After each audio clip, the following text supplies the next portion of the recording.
के तारनहार शासनेश प्रभु श्रवण भगवान महावीर स्वामी के चरणों में कोटि कोटि वंदन। दीन दुखियों के मसीहा, करुणा के सागर, परम पूज्य गुरुदेव श्रमण सूर्य मर्दर केसरी श्री मिश्री मलजी महाराज साहब के चरणों में कोटि कोटि वंदन। पाठ पर विराजमान परम श्रद्धेय, परम विदुषी, मधुर व्याख्यानी सरल मना पूज्य गुरुनाथ जी महाराज साहब के चरणों में कोटि कोटि। धर्म प्रेमी बंधुओं, शीलवती माताएं बहनों, आपके सामने वर्णन चल रहा है श्रीमद् उत्तराध्ययन सूत्र के चतुर्थ अध्ययन का, जिसके अंदर कल आपने वर्णन श्रवण किया कि प्रभु महावीर ने अपनी इस अंतिम देशना के अंदर और असंस्कृत नाम के चतुर्थ अध्ययन के अंदर एक नहीं कई प्रकार की शिक्षाएं एक साधक के लिए, एक भवी आत्मा के लिए यहाँ पर कई प्रकार की शिक्षाएं दी हैं। कई प्रकार का उद्बोधन, तरह तरह से दृष्टांत पूर्वक उद्बोधन दिया, जिसके अंदर कल आपके सामने प्रसंग चला था। एक पंडित पुरुष वो होता है, एक ज्ञानी आत्मा, एक संत आत्मा और एक आशु प्रज्ञ पंडित मुनि वो होता है कि जो संसार के अंदर द्रव्य और भाव से सोई हुई आत्माओं के बीच में रह कर के भी द्रव्य और भाव से सदैव जागृत रहता है। प्रमत्त लोगों के बीच में, यानी प्रमाद के अंदर, आसक्ति के अंदर, मोह के अंदर फंसे हुए लोगों के बीच में रह कर के भी अपने आप को सदैव प्रमाद से कभी लिप्त नहीं होने देता, जो सदैव जागृत रहता है, अप्रमत्त रहता है। किसके समान? एक पक्षी की उपमा दी प्रभु ने। और कौन सा पक्षी? भारंड पक्षी। जैसे भारंड पक्षी सदैव अप्रमत्त रहता है, प्रमाद से रहित रहता है, उसी प्रकार एक पंडित मुनि जो सदैव जागृत रहता है वो भारंड पक्षी के समान अप्रमत्त रहता है। क्यों? क्योंकि वो जानता है कि घोरा मुहुत्ता अबलम शरीरम, मेरा यह शरीर तो बड़ा अबलम, बड़ा कमजोर है, मेरे शरीर के अंदर कोई बल नहीं है, और सबसे ज्यादा बलवान है यह घोरा मुहत्ता, जो बड़ा घोर है, बड़ो अनुकंपा से रहित है, वो काल। काल क्या है?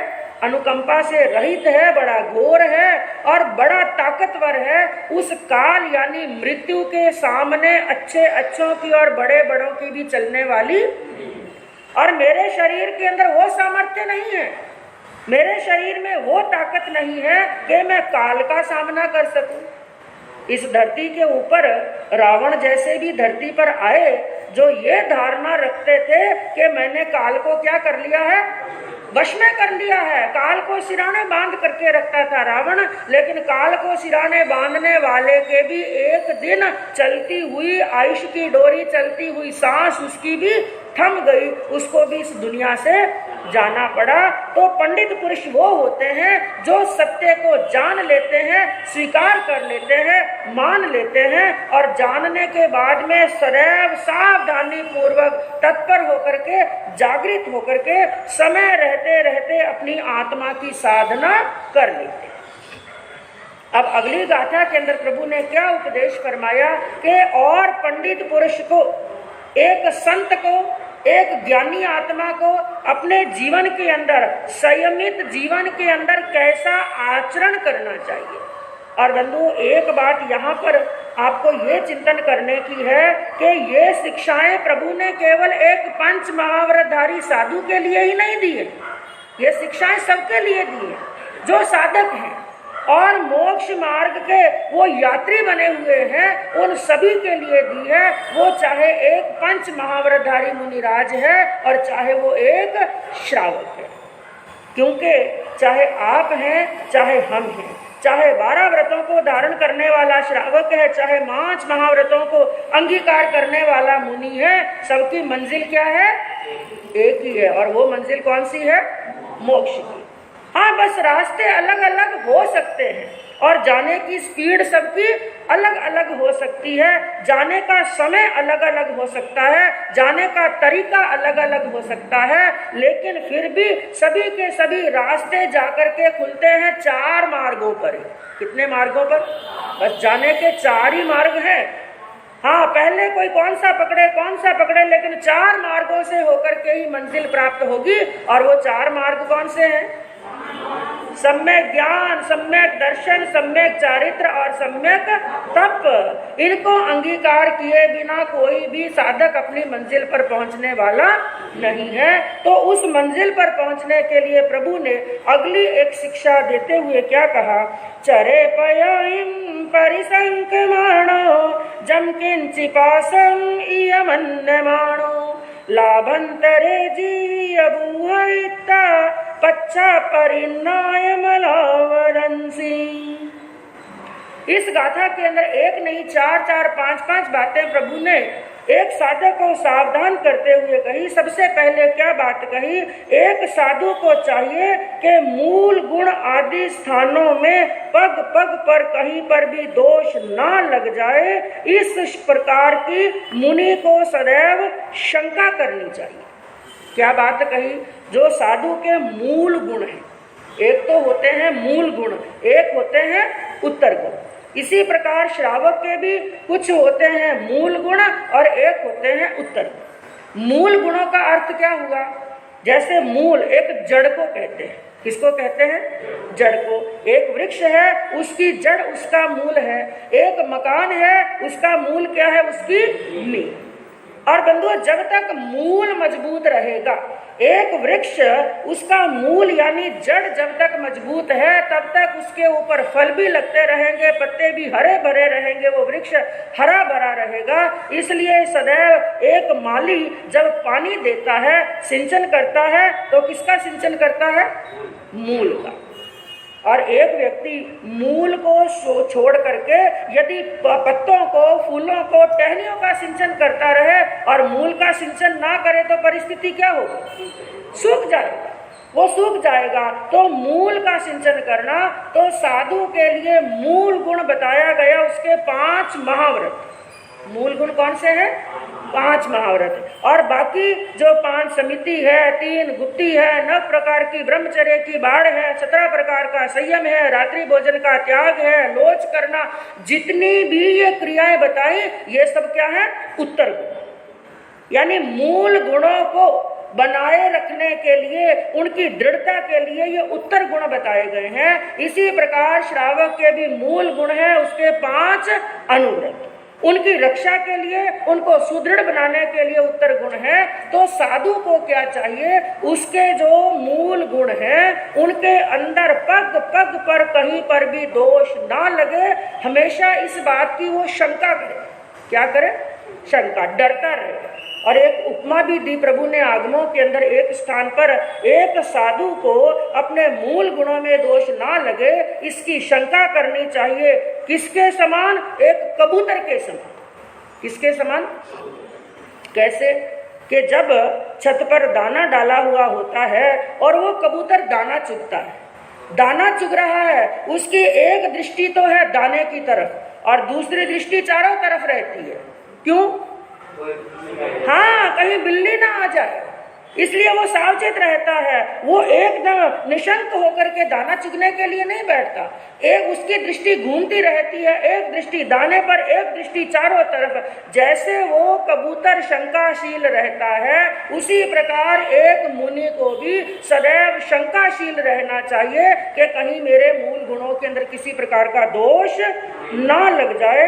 और दूसरी शिक्षा इसके अंदर क्या दी है कि एक साधु का गृहस्थ के साथ में यदि थोड़ा भी परिचय है, इस बात को विशेष ध्यान रखने योग्य है। और आजकल बंधुओं ये गड़बड़ बहुत हो जाती है। साधु का अधिक किसी गृहस्थ के साथ में थोड़ा बहुत भी परिचय है, तो भी साधु को क्या समझना चाहिए? ये परिचय भी मेरे संयम के लिए पाश रूप है। किसके समान है? पाश किसे कहते हैं? बंधन को। पाश किसे कहते हैं? बंधन को कहते हैं कि यह थोड़ा सा परिचय भी मेरे लिए बंधन स्वरूप है। इसलिए साधु को गृहस्थ से ज्यादा परिचय नहीं। लेकिन आजकल कई बार क्या होता है कि साधु संतों के पास में आप लोग जाते हैं और साधु संत आपसे कोई थोड़ा बहुत परिचय नहीं निकाले और बातचीत नहीं करें, आपकी सुख साता नहीं पूछें और परिवार का दुख सुख की बात नहीं करें, बस आपको कह दें दया पालो, आनंद में रहो और हाथों हाथ मंगलिक दे दें, तो आप लोग बाहर जाकर के क्या कहेंगे? कहीं जाओ बाजी करने, बात ही नहीं करे, बाजी करने टाइम को नहीं जावनी इच्छा ही नहीं रहे। एक बार गया, 2 बार गया, बाजी बात ही नहीं करे, मतलब मनीच नहीं रहे बात। हाँ, आवेज को नहीं, आवेज को नहीं। और लोग कम आए, चाहे मान लो बाजी खुश है, आए तो भी ठीक, नहीं आए तो भी ठीक, बाजी तो अपनी शांति में है, बाजी तो समाधि में है, लेकिन लोग क्या कहेंगे? बाजी करने कोई आवेज को नहीं, बाजी एकला ही बैठा रहे, कहीं बाजी आपने तो बोर मार कर रही। हमें कई लोग कहते हैं हाँ बाजी अब तो समश्री हो गई, लोग कम आएंगे, आपको क्या मारेगा? लेकिन हमारे आत्मा जानती है अब शांति, अब आराम से स्वाध्याय कर सकेंगे, आराम से माला फेर सकेंगे, लेकिन फिर वही बात आ जाती है, लोग क्या कहेंगे? धर्म सागर जी महाराज साहब कहते थे ना, हाँ वो फरमाते थे ये बात धर्म सागर जी महाराज साहब के लोगों के अंदर ये सबसे बड़ी बीमारी लग गई, सबसे बड़ी कमजोरी हो गई कि लोग क्या कहेंगे। आकर के लोग यही बात कहते हैं, बाजी आवे तो कोई आवे जावे को नहीं, दो ही बाजी एकला ही बैठा। वो क्या चाहते हैं? हमसे परिचय करें, लेकिन शास्त्र क्या कहते हैं, भगवान की वाणी क्या फरमाती है? साधु का गृहस्थ से थोड़ा बहुत परिचय भी किसके समान है? बंधन के समान है। उनके कर्मों के बंधनों को वो और जकड़ सकता है, क्योंकि बंधुओं जितना जितना परिचय होगा, आखिर है तो संसार के अंदर ही, साधु भी है तो छद्मस्ती, जब किसी से परिचय होगा धीरे धीरे उनका लगाव बढ़ेगा, लगाव बढ़ेगा तो उनके दुख की बात सुनेंगे, और दुख की बात सुनेंगे तो उनके साथ में उनकी भावना भी जुड़ जाएगी, तो राग द्वेष बढ़ेगा, और राग द्वेष बंधन के कारण है। इसलिए प्रभु ने क्या फरमाया, साधु को गृहस्थ से ज्यादा परिचय नहीं रखना है। और तीसरी शिक्षा प्रभु ने इसके अंदर क्या फरमाई है, इस शरीर के बारे में, इसके बारे में। हाँ, और हमारा शरीर कौन सा शरीर है? औदारिक शरीर, जो सड़ने वाला है, गलने वाला है, विध्वंस को प्राप्त होने वाला है, अशुचि का भंडार है। लेकिन फिर भी इसका चाहे बाकी सब नेगेटिव है, लेकिन एक इसके अंदर पॉजिटिव है, एक सकार चीज है। उसके अंदर क्या बात बताई, इस शरीर के द्वारा ही हम धर्म की आराधना और साधना कर सकते हैं, और कोई शरीर नहीं है। मैं कहूँ वैक्रिय शरीर बड़ा सुंदर शरीर है, बड़ा लंबा आयुष्य प्राप्त हुआ देवलोक के देवताओं को, कोई शरीर के अंदर रोग नहीं है, कोई बीमारी नहीं है, कोई कष्ट नहीं है, और ऐसा दैदिप्यमान शरीर प्राप्त करने के बाद में भी, इतने सागरोपमों का आयुष्य प्राप्त कर लेने के बाद में भी, देवलोक के देवता चाह करके भी एक नवकारसी का तप भी, वो शक्ति किसके पास में है? मनुष्य के पास में। हमारे औदारिक शरीर है, मनुष्य के पास में ये ताकत है। तो प्रभु ने क्या फरमाया कि मनुष्य के यह शरीर धर्म करने का साधन है, संयम का पालन करने का साधन है। इस शरीर के द्वारा सम्यक ज्ञान, दर्शन, चारित्र और तप की आराधना करके मोक्ष प्राप्त कर सकते हैं। लेकिन क्या बात कही प्रभु ने कि जब तक इस शरीर के द्वारा ज्ञान, दर्शन, चारित्र और तप की वृद्धि हो, ध्यान की साधना हो, संयम और तप की साधना हो, स्वाध्याय हो, प्रभु के नाम का सिमरण हो, और बड़ों की, गुरु की, वृद्ध की, आचार्य की हम इस शरीर के द्वारा सेवा और शुश्रूषा कर सके, तब तक इस शरीर को अन्न और पानी देना चाहिए। अन्न और पानी देकर के इस शरीर की वृद्धि करनी चाहिए। क्योंकि साधु के लिए ठाणांक सूत्र के अंदर वर्णन आया, एक साधु को 6 कारणों से आहार करना चाहिए और 6 कारणों से आहार का त्याग कर देना चाहिए। तो जब तक इस शरीर के द्वारा धर्म की आराधना हो रही है, तब तक वो आहार के द्वारा, भोजन के द्वारा शरीर की वृद्धि करे। लेकिन चौथी बात क्या कही कि ज्ञेय परिज्ञा द्वारा, एक होती है ज्ञेय परिज्ञा, एक होती है प्रत्याख्यान परिज्ञा। ज्ञेय परिज्ञा, ज्ञेय परिज्ञा का अर्थ होता है ज्ञेय यानी जानना, परिज्ञा यानी विशेष ज्ञान, यानी अपने ज्ञान के द्वारा यह जाने कि अब मेरा शरीर धर्म करने के योग्य नहीं है, जैसे आपने अंतकृत दशांक सूत्र के अंदर सुना, काली आदि रानियों का वर्णन आया। उन्होंने तपस्या कर करके अपने शरीर को सुखा करके मात्र हड्डियों का ढांचा बना दिया था, और बोलती जिस समय उनकी वो चलती थी, उनके शरीर की हड्डियों की क्या आती थी?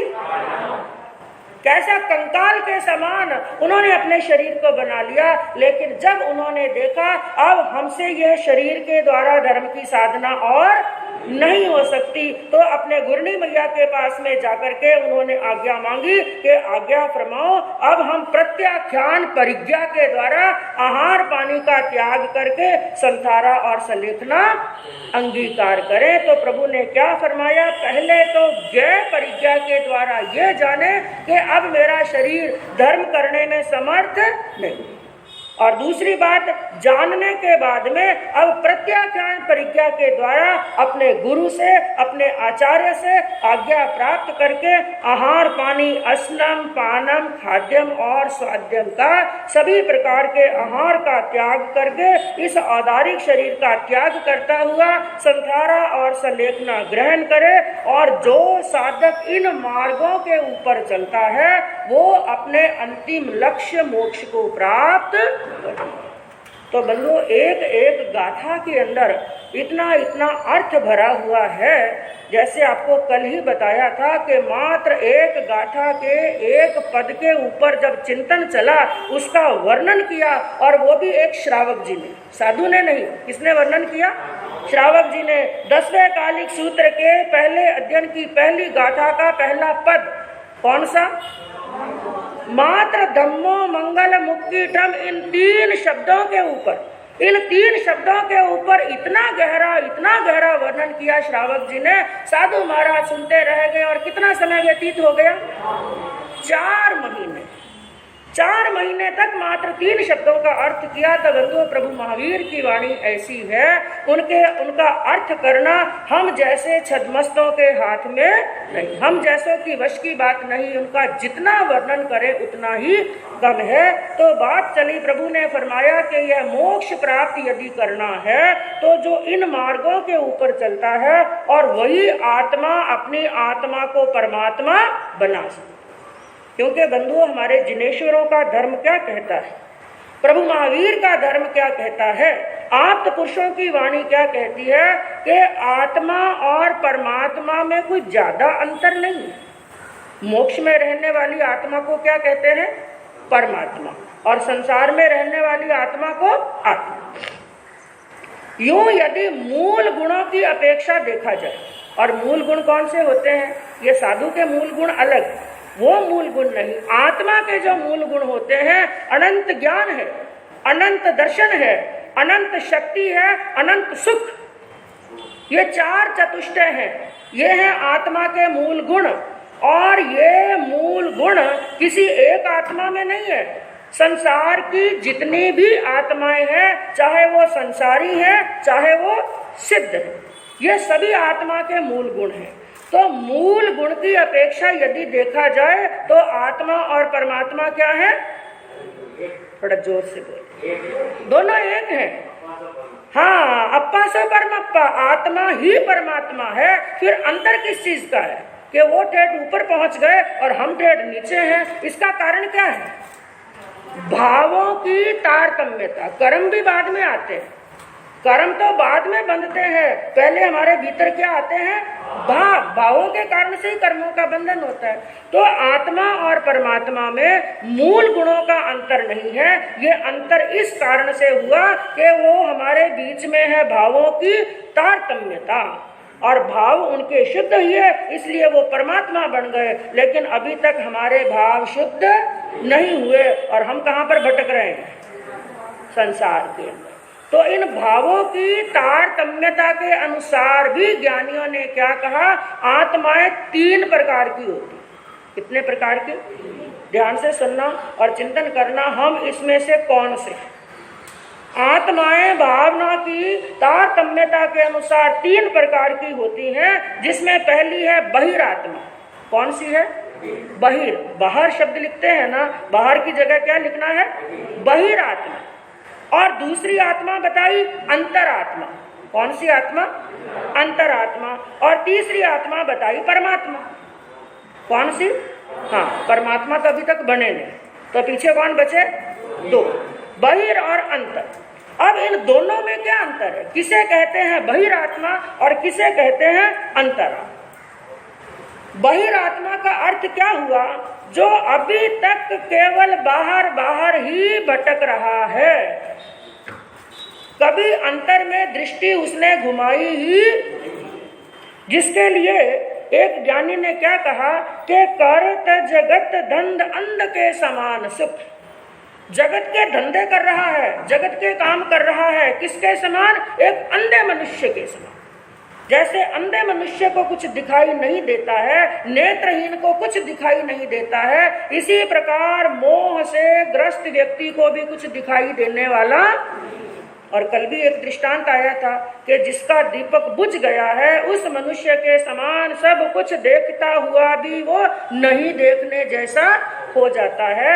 उसी प्रकार जो बहिरात्मा है, वो मोह के पास में, आसक्ति के पास में, राग के पास में ऐसा फंस गया है, वो क्या सोचता है? खाओ पियो और मौज करो। किसने देखा है कल, किसने देखा है स्वर्ग और किसने देखा है नरक?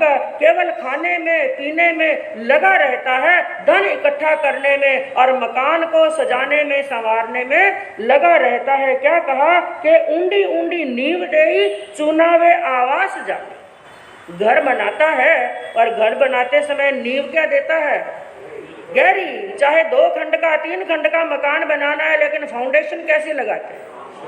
इंजीनियर को कहते हैं ना कि भाई फाउंडेशन मजबूत डालना, कल 5 मंजिल का बनाना पड़े तो भी बना सकूं। फाउंडेशन ऐसी मजबूत डालते हैं, लेकिन वो भूल जाते हैं मकान की फाउंडेशन तो मैंने जोरदार डाली, नींव मजबूत डाली। अरे मेरी आत्मा की नींव मजबूत डाली के?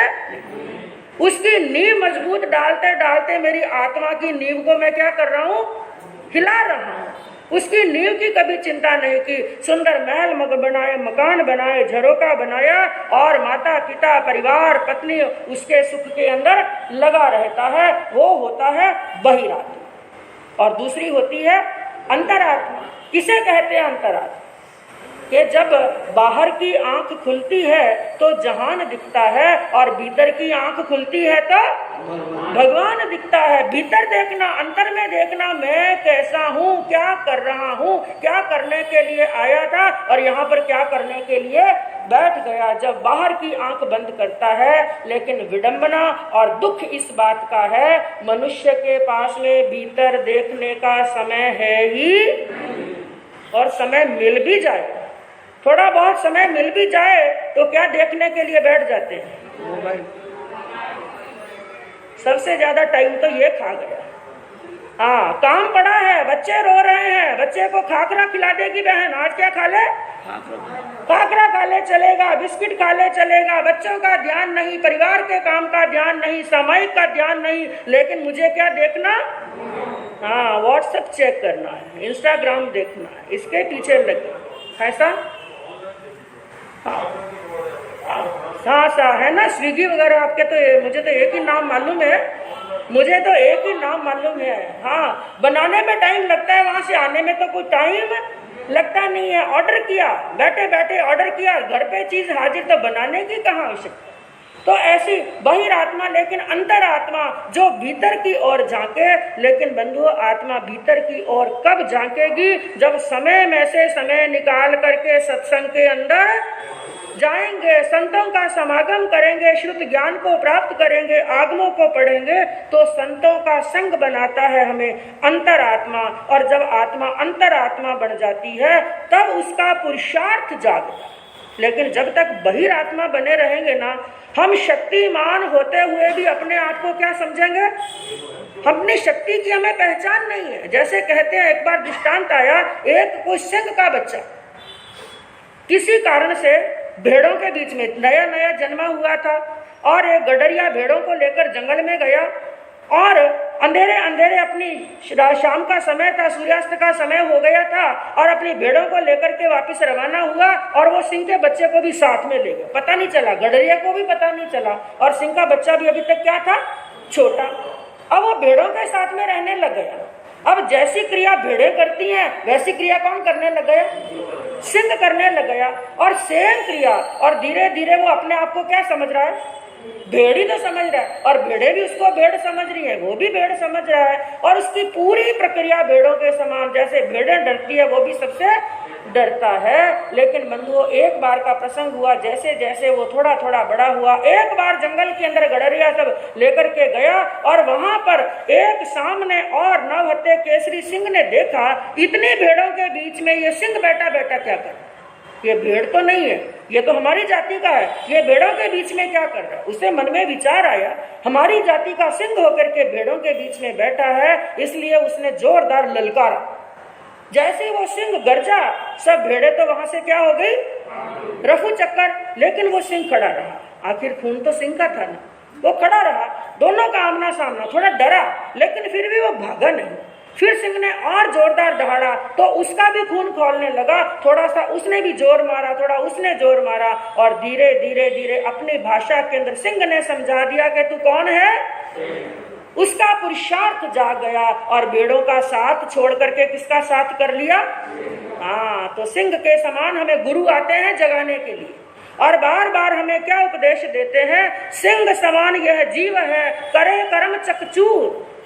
आलोचना के अंदर बोलते हैं ना, सिंह समान यह जीव है, करे कर्म चकचूर, पराक्रम फोड़े माय लो तो मुक्ति कितीक दूर। मोक्ष दूर नहीं है, लेकिन क्या करना पड़ेगा? भीतर का पराक्रम फोड़ना पड़ेगा। जब तक भीतर का पुरुषार्थ नहीं जागेगा तब तक बहिरात्मा से अंतरात्मा बनने वाले नहीं, और अंतरात्मा से हम परमात्मा भी बनने वाले नहीं हैं। तो हमें बहिरात्मा से निकल करके पहले क्या बनना?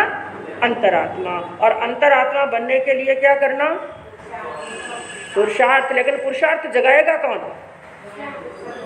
एक निमित्त चाहिए, स्वयं तो जगाएंगे, क्या चाहिए? निमित्त। और वह निमित्त कौन है? साधु संत। समझश्री हो गई। आप लोग क्या सोच रहे हैं? 2 महीने सत्संग सुन लिया, लेकिन नहीं, अभी तक 70 दिन क्या है? तो संतों के समागम में जाएंगे, जिनवानी श्रवण करेंगे, तो हमारी आत्मा का इस भव में पर भव में कल्याण होगा। इसी भावना से शांति।